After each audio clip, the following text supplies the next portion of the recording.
Thank you.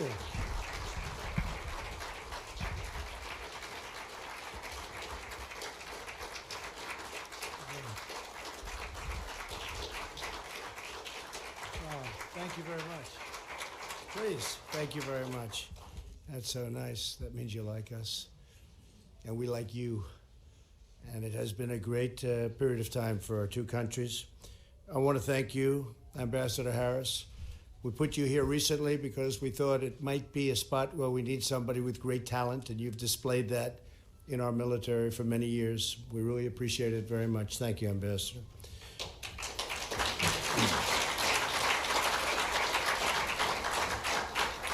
You've led this embassy with outstanding vision and skill, and we deeply appreciate your efforts. And I tell you, many of the business people that I've met in this incredible country have told me very strongly that what we did with the ambassador, that was just a tremendous move. And, you know, we're talking about certain things. You probably have heard the things we're talking about. And we're going to make a visit today to the DMZ because long-standing visit with President Moon, and I just want to see how that's looking. And a lot of good things are happening with North Korea. I really believe that. A lot of good things. Relationship is very good. When I first came here, it was a disaster. It was a disaster. In my opinion, had President Obama or somebody like President Obama, for instance, my opponent in the last election, had it worked that way, I honestly believe you would have been at war with North Korea. I've said it loud and I've said it clear. And right now, as you know, we have no nuclear tests. We have no ballistic tests. We have gotten our hostages, our prisoners back, which we really appreciated, from Kim Jong-un, Chairman Kim. The remains are coming back as they get them, as they find them. The remains of our great heroes from the war. And we really appreciate that. And there's a good feeling. There's a good relationship. And, you know, I won't even say developing. I mean, I just think we have a very good relationship. The two of us. I don't know about beyond the two of us, but I can say the two of us. So we'll see how it all goes. And again, I'm going to the DMZ, and I understand that they want to meet, and I'd love to say hello. It's going to be very short, but we are in territory that's very close. We don't have to take long trips to countries, so it's good for both of us. Let's see what happens. They're trying to work it out. Not so easy. I'm delighted to return to the beautiful city of Seoul, incredible city, this week for my second visit to South Korea as president.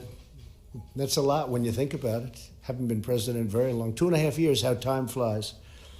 Today, it's my distinct honor to join this very talented group of leaders, many of whom I recognize. I don't know all of you. I know some of you, but I recognize most of you. Great leaders, great business people. You're a talented group, and you're from America and South Korea, companies to discuss the critical economic relationship between the United States and South Korea. My thanks as well to Secretary Mnuchin and Secretary of State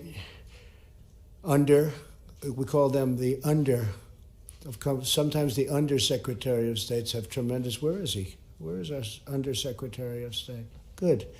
Congratulations. Great job. You're doing a fantastic job. Thank you very much for being here. And if you have any questions later, Keith, come see me, because there could be plenty of questions, but they're very happy with the job you're doing. Thank you very much. And the job that our Secretary of State is doing is fantastic, Mike Pompeo. For decades, the U.S.-South Korea alliance has advanced peace and security in this region and far beyond. Today, our partnership is stronger than ever before. Following this event, I'll meet with President Moon to discuss many shared priorities, including enhancing our already robust economic ties. The United States is having probably the best economy we've ever had. We're doing phenomenally. Many companies, including South Korea, but many companies are coming into the United States from other places throughout the world. Car companies in particular. They're going to Michigan, they're going to Ohio and North Carolina and Pennsylvania, Florida. Over the past few days, President Moon and I have been in Osaka, Japan, for the G20 summit. And I have to say that Prime Minister Abe did a fantastic job. It was a great summit. A lot of good spirit, a lot of goodwill. And that brings really, very importantly, the world leaders together, each to discuss some of the most important economic opportunities and challenges facing our nations. And one-on-ones are very important. When you have individual complaints, I'm sure most of you haven't heard, but I met with President Xi of China. I know you didn't hear about that.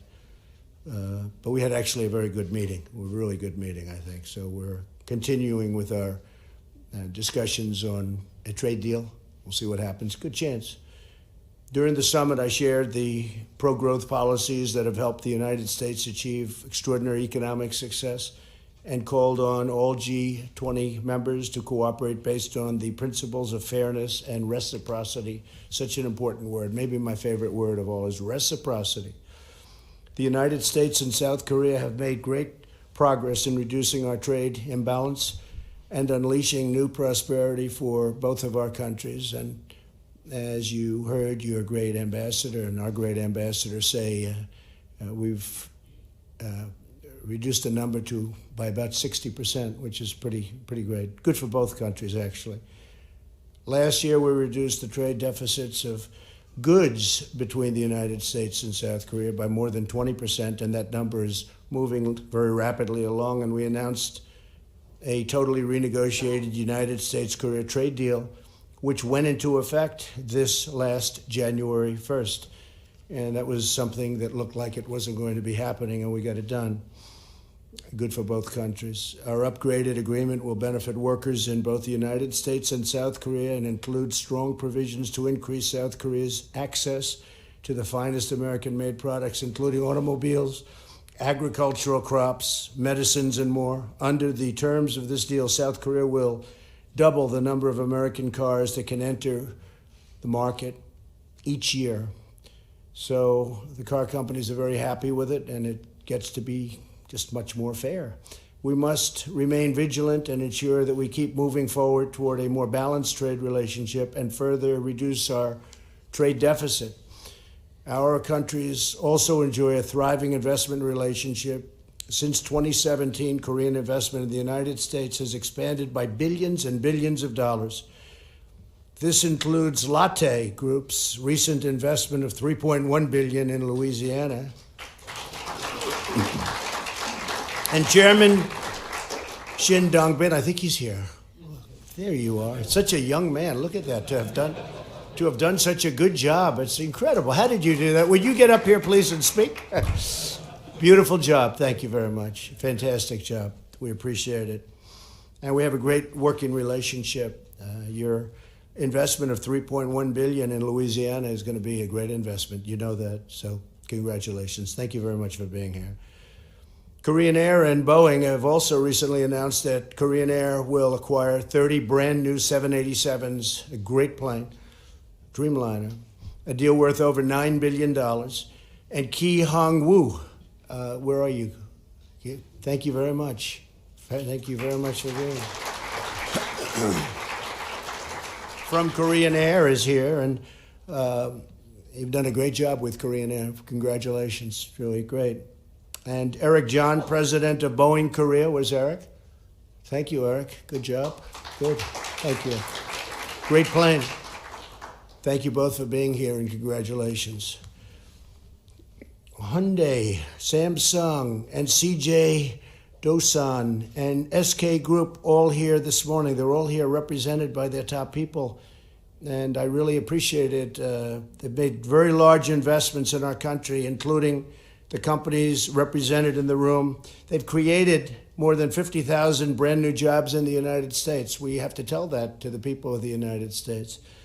And it's very important to tell them. There's a lot of investment going back into the United States. And we hope that you'll continue to expand. Could I ask you all to stand up, the three folks? Hyundai, Samsung, CJ, and SK. Where's SK? Thank you very much. Congratulations. It's a great job. I recognize all four of you, I must tell you, very, very famous business leaders and very great business leaders. Thank you very much. I appreciate it. We'll see you later. There's never been a better time to invest or do business and create jobs in America. We passed the largest tax cut and reform in the history of our country and eliminated more than 30,000 pages of job-killing regulations, a record. You don't have any regulation problem, I know, in South Korea, do you? You have any? We slashed our business tax rate from the highest in the developed world to one of the most competitive anywhere in the developed world. We were so high that it was very hard for people to really understand how they could do it. We've taken back hundreds of billions of dollars from overseas. We weren't allowed to take that. That money was it was impossible to do, both bureaucratically and tax-wise. It was so expensive. Now we're bringing in, Apple alone brought in $230 billion, and they're spending it in the United States. Capital investment by businesses now can be 100% tax deductible, something that nobody knew. And if you look, the one-year provision is something that nobody thought was deducting expense in the first year, something nobody thought they'd ever see, and it's had a tremendous impact on the country.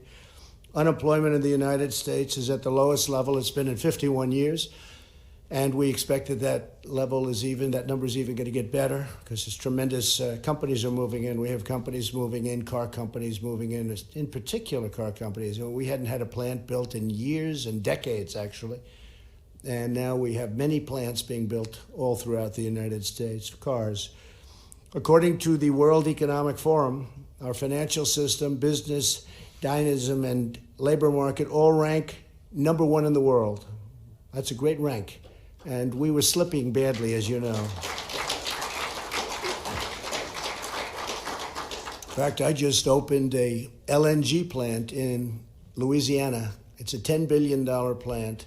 And I think a couple of the folks in this room happen to be involved in that. But we also had tremendous Japanese investment.